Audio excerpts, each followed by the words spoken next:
Welcome to Sports from the Couch. I gotta say, it's the stupidest thing in sports. With your host, Mike Mercado. Players cannot stand him. Coaches cannot stand him. Most importantly, the fans can't stand him. Brought to you by Mercado Airwaves. I'm gonna say it once, and hopefully I'm wrong, but it's a disaster waiting to happen. That is so bad, that is absolutely brutal. Hello, friends, and welcome into another edition of Sports from the Couch here on Mercado Airwaves. I'm your host, Mike Mercado. I want to thank you so much for making us a part of your day.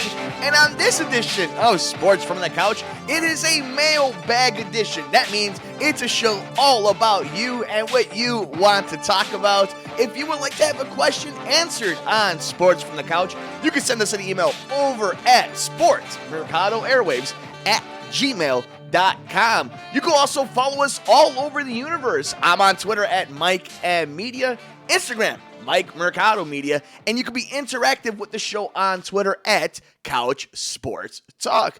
You can also see the video version of the podcast at ROKU. That's right, we are working with the amazing people over at the Rewind Sports 60. So check us out over at the Roku channel, the Rewind Sports 60. You can also see the video version of the podcast at youtube.com/Mercado Airwaves Network. So make sure you subscribe to us right over there as well. And while you're at it, subscribe to us wherever you get your favorite podcasts on all major podcast platforms at Mercado Airwaves. If you would like to support the network, visit us at patreon.com/Mercado Airwaves. You can get some swag from us over at teespring.com/Mercado Airwaves. Like us on Facebook at Mercado Airwaves. Follow us on Twitter at Mercado Airwaves to see what we're doing outside of Sports from the Couch with the pop culture podcast, The Good Brothers. Our podcast all about life, the Two Nerds of a Feather podcast, our sister podcast, the Gone Missing podcast that just celebrated their 1-year anniversary. It is a show that spotlights missing people that didn't get mainstream attention, and so much more over at Mercado Airwaves. Thank you guys so much for all the support that you've been giving us. Thank you for all the support over at YouTube and on Roku. And of course, thank you so much for being the biggest part of the show, especially on mailbag editions. So with all that, all the housekeeping notes, all the stuff you can follow us, let's get right into your questions. And our first one comes to us from Nick C., who writes, "Do you enjoy the Olympics? If so, which are your favorite events?" And that is right, the Olympics starting this very week, and I love the Olympics. You know, not only whether it was as a kid, as wanting to be like one of those athletes that gets to be in the Olympics, win a gold medal for your country, but beyond that, I love the Olympics as somebody who covers sports. You know, it's the greatness that you get from a lot of these athletes. It's the touching stories, the crazy human stories from all around the world that you get from the Olympics. And I also love that it's still one of these events that has so much pride, you know, not just for your country, but for yourself and for the sport. You know, because there's a lot of bad you could say about the IOC and about the Olympics and most international sports with these big bodies and the way governments can get very corrupt when it comes to the Olympics. But I do enjoy the Olympics. I love the stories that we get out of it, and I love that the sports that get very popular every 4 years become so popular like they do. But like I wrote them down here. I love watching the basketball. So obviously Team USA. I love the men's and women's basketball team. Gymnastics. I mean, obviously with Simone Biles, like we know just how big of stars every 4 years these ladies are. And, you know, there's always so much drama too when it comes to the sketchiness, at least recently, especially what we've seen with Michigan State and Team USA women's gymnastics, that you want to support these young ladies. Because we know how much work that they've been put, and we also know a lot of the BS that they've had to deal with. And it also creates awesome drama. And they create so many stars, and that women's gymnastic team is so likable. And every 4 years, they make new likable stars. It's crazy the kind of factory that it is. And then internationally, you know that they're going to have some stiff competition. So I think gymnastics, especially specifically women's gymnastics, is fantastic. The track, so like shot put and long distance, but more than anything, the 100 meter, right? The fastest person on the planet. I mean, I guess that's probably the most Olympic sport, right? Who is the fastest person? I think the great thing about the Olympics is it's almost like just the schoolyard games where it's all about just the simplest thing, who's the best at it. You know, so obviously, who's the fastest?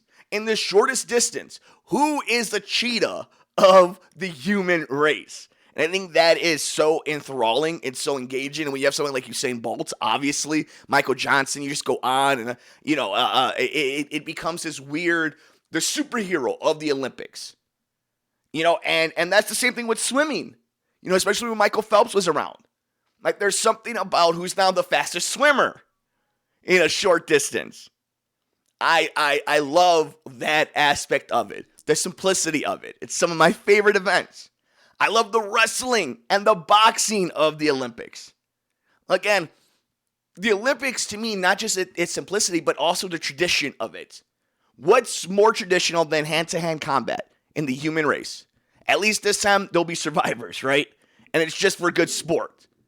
But think about that, again, the simplicity of who's the fastest swimmer, who could swim the longest, who's the fastest runner, who could run the longest, who's strongest.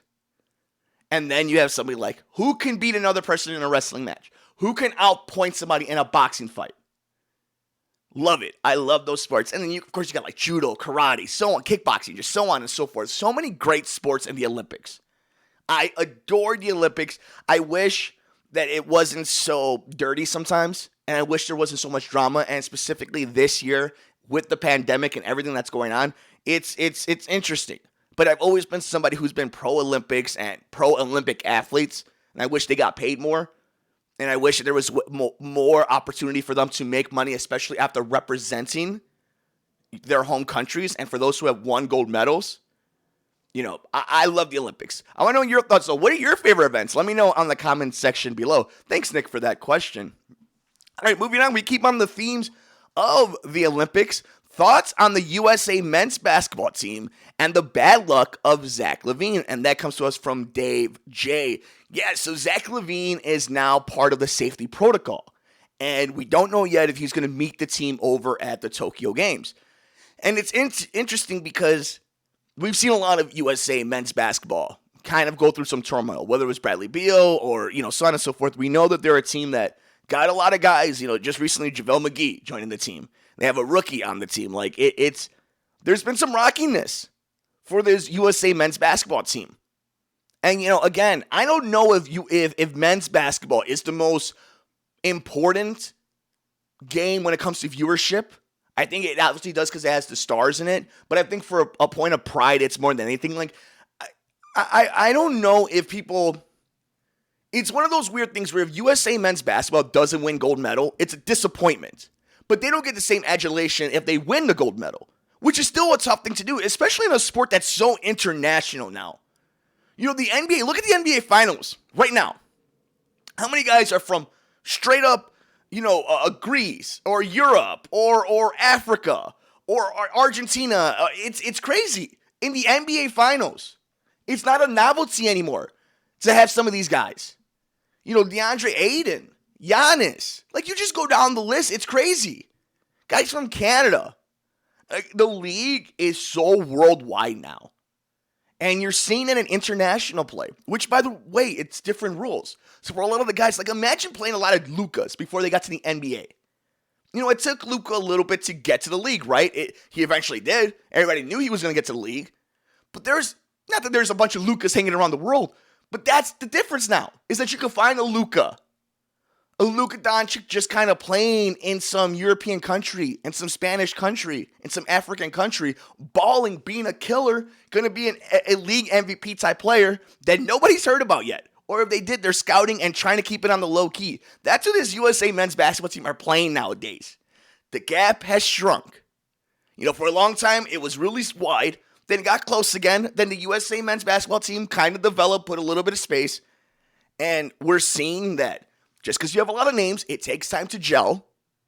And it takes time to play a different style of basketball with different rules. In a league, in a pool of talent that has a bunch of guys who are now in the NBA. And when it comes to Zach, I feel bad for him. We saw that he ended up in the COVID protocol at the end of the season. Probably cost him an opportunity to get to the playoffs. Zach was having a wonderful contract year, or a year to help in which he's trying to get to contract year. We've heard about him having talks about contract extensions. This is an opportunity for him to learn what winning really looks like, especially hanging around Greg Popovich. Can you imagine a guy like him who's never been to the playoffs, has played for the Timberwolves and the Bulls, which means he hasn't done a lot of winning, to go internationally and win a gold medal alongside some of these great players? It's invaluable. And to see him maybe have this step back and not get that opportunity, it's really sad. Not just as a fan of the Chicago Bulls, not just a fan of the NBA and basketball, but a fan of that young man in Zach Lavine. That's a good dude. That's a hardworking dude. That's a good young man that we want to see succeed in the NBA. And to see him kind of have to take this step back, hopefully he's safe. Hopefully he is healthy. Hopefully this men's basketball team and a lot of these Olympic athletes, not just for this great country, but all around the world, are healthy and safe and taking the right precaution. But I want to see Zach out there, and I want to see him get that opportunity to really shine. And I think it would be wonderful for not just the organization, but for him, especially when he's about to make this new big money. To have something under his belt to say, I've won this, I've been a part of this, I was a big deal on this team. And I hope we get to see that. And I hope we get to see that when these Olympic Games start. Thank you, Dave, for the question. And we keep in the themes of the Olympics. Should the Olympics be set in only one city/country or rotate around the globe? This comes to us from Chris H., friend of the show. And that's interesting. I know this is coming now off of the heels of Mina Kimes, right, on ESPN. She kind of mentioned this over on Highly Questionable or one of their shows in the mid-afternoon. Shout out to Mina. She's the best. But it's interesting because this is a conversation we would never have had in the 2016 games, right, or the 2012 games, so on and so forth. Maybe there were people in certain countries who always talked about who had to do the traveling, who were actually these athletes, these coaches who always said it would be nice to have one central location. But I guess nowadays, because of the pandemic world that we're living in now, and how small the world is, and just the political climate, the social climate, it's become much more of a real conversation. But I could see anybody making an argument for both sides. You know, you could sit here and tell me logistically why it makes sense to have one place be the Mecca, the center point of the Olympics. You know, every 4 years, this is where we're going. The person in charge knows this is where we have to set up. The committee knows this is where we have to set up. There's so much that goes in detail and that goes into this, right? Because a lot of mom and pop shops are supposed to be able to make money. A lot of different cities, a lot of different towns, a lot of different villages, a lot of different counties get to make money when the Olympics comes in town. But then you will see some of the math, some of these numbers to see that most of these cities, these countries go into debt. The only people who make money are the government or the contractors. So while in its surface or in a PR statement, it may seem great for Chicago to have the Olympics, but then you kind of see around and you see the smart people or the people in charge, or you start reading between the lines and they're all doing the whew, wiping the sweat off the brow because they avoided the Olympics. It's great PR for a second. It's a lot of money for people to build stadiums and new buildings and for renting, but nobody else is making money. So I understand kind of wanting to put that to the side, that you can't use that as an argument because it's not true. But there is going to be people who do make money, that are able to sell out hotels, that are able to be, huge restaurants at the time. I just don't think it's as widespread as they want to tell you. That's my personal thing. And obviously, I think for the most part, a lot of these countries, especially the more corrupt ones, make a lot of money under the table by saying yes to the Olympics, or pay a lot of money under the table to get the Olympics to them. We've seen the same thing with the World Cup. It's the unfortunate dirtiness of said Olympics or the IOC. So I could see people saying, yeah, it doesn't need to go place to place. It's not really helping anybody. Then you think about the health problems that you might get from it. I don't know how long COVID-19, the pandemic, the variants are going to last. I don't know how many boosters people are going to need. I don't know if as a species, humankind is always going to get on the same page, on the same lockstep, and are going to try to get over this thing. I don't know. But what I do know is, from the last story we just talked about to where we're at now, there's a lot of people who are suffering in not only the Olympics, but in major sports on setbacks of COVID-19 outbreaks and lack of vaccines. So that's just an argument on the side of we just need to designate it one place. Because obviously people are going to be together in these type of decisions. So it's a health issue. You could make the argument for both. I think it's kind of a shame that we are in this place. I think there's something amazing when you see the World Cup or the Olympics kind of spotlight and show off when in the production of these events, to see how beautiful the countries are, the homeland are for so many different people around the world. I think it's great. But we are putting ourselves in a position now where we have to have this conversation because we don't agree on these things. Because we can't agree on these things. So while I don't think we'll ever just have the quote-unquote mecca of the Olympics at one place, that it'll just be Athens, Greece every single year, I do think now, because of the way we've acted, the way pro athletes have acted, the way some of these leagues have acted, that a lot of people are going to be pushing for something like that. That a lot of people are going to be pushing for limited access of audience in the Olympics because of the international pool, because of so many people coming around. And it's just a shame that it's not something that's going to be based off of the sport or what's better for the athletes or what's better for the consumer. Instead, it's going to be something that's going to be used as a political football because we all can't get on the same side. At least that's my thought on why this conversation even happens of whether the Olympics should be on a rotation or should just have one mainstay of a country as its hometown. But let me know your thoughts. What do you think? Should the Olympics be the worldwide gift, be given to random countries every few years? Or should we just have one spot that we know every year the Olympics are being held? Let us know your thoughts all over the universe. I'm on Twitter at Mike M Media, Instagram, Mike Mercado Media. Be interactive with us on Twitter at Couch Sports Talk. And of course, leave us a comment wherever you're listening or watching this very podcast. We move on locally. Okay, this one. I know a lot of people have been talking about this one. What was your reaction when you heard that the Javy Baez team is looking for a $200 million multi-year deal? This comes to us from our friend over on Twitter, Luke M. So this was reported a little while back, a few days back at this point, that Javy Baez team, essentially his agent, is looking for a $200 million multi-year deal. And then obviously, because the world is cruel, we saw that Javy then had two errors against the St. Louis Cardinals. A bad game. The very next day this report comes out.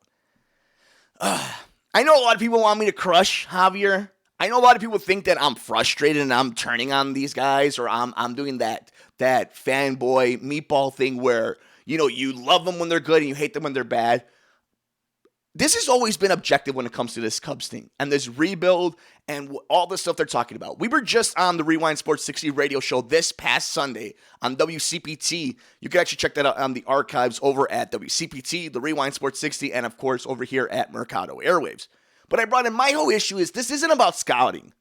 They're not telling you that the reason they're not paying these guys is because they don't think that they developed or that they're good enough. It's always been about money. Now, you and I can have the conversation of whether or not we would pay Chris Bryant, Anthony Rizzo, Javier Baez. But they've never really talked about that. It's never really felt like that, right? And until somebody straight out tells us that they don't think these guys are worth it, then it's just going to seem like penny pinching to me. With that being said, as hard as I've been on with this front office and more importantly, this ownership, do I think Javier Baez is a $200 million player? Would I pay him that much if I was the GM of any team? No. But it's not my money. I can't blame Javier Baez for shooting for the stars. I can't blame Javier Baez for thinking that that's what he's worth. And for a time being, he was. For a time being, Javier Baez was worth that money. My issue is the inconsistency and the bad habits that Javier Baez has, especially at the plate. But you can't deny how special he is. You can't deny what kind of face of the league he might be. You can't deny that he is an enthralling player, that he is hypnotizing. But personally, if you are in the ballpark of a $200 million offer, what's Chris Bryant asking? And if it's near that, then it's no question. It's not even worth thinking about. If you have a choice, let's say as a fan, I'm making you this offer. You only have two choices. Both of these guys are looking for a multi-year deal. And both of them are looking for $200 million. Who are you going to give that contract to? Chris Bryant or Javier Baez? So maybe Chris Bryant is asking for a whole lot more than that. That is more than possible. But if the case is, and we find out that those numbers are going to be comparable to each other, and they didn't want to go after Chris Bryant because they chose that, not because he didn't. Now, we find out KB just was never willing to play ball. It is what it is. They put themselves in that position when they messed with this contract. 7 is more than 6, remember? So if that's the case, they gambled and they lost. But if they're not even willing to talk to him, but they're willing to pay $200 million for a Javy Baez, and let's say $70 million for Anthony Rizzo, so combine $270 million between these two players, and not willing to give Chris Bryant a contract like that he was willing to sign or willing to talk about, negotiate, that's malpractice to me. I know why fans like Javy Baez more than Chris Bryant. In my opinion, it's just about the flashiness. They're both wonderful players. Same thing with Wilson Contreras, right? All these guys are wonderful players. They do things differently. They interact with the media differently. They compose themselves differently. And just because Chris Bryant is in the rah, high energy, yeah, let's go, dude, like Hulk Hogan, no, he just wins MVPs, Rookie of the Years, acts like a class act, doesn't ruffle any feathers, has his head in the game. We could talk about runners in scoring position. We could talk about whether or not he's injury prone or it's because you play him all over the field. But regardless, in this specific scenario, if you're talking about this number, it's not even close. Chris Bryant's the dude you sign. I love Javy Baez. I hope he makes $200 million. I think both Javy Baez and Chris Bryant should both be playing for the Cubs and getting paid, especially if they were producing. But at the end of all of this, it always comes down to, what were the Ricketts doing around this whole time? What were the Ricketts allowing Jed Hoyer to do, and what kind of hindrance or blockage were they doing to this front office? It's going to be interesting. But I want to know more what the fans think, because I think the fans have finally turned on Chris Bryant. I think they love his talent. They appreciate what he's done. But I do think that they've kind of divorced themselves from KB already.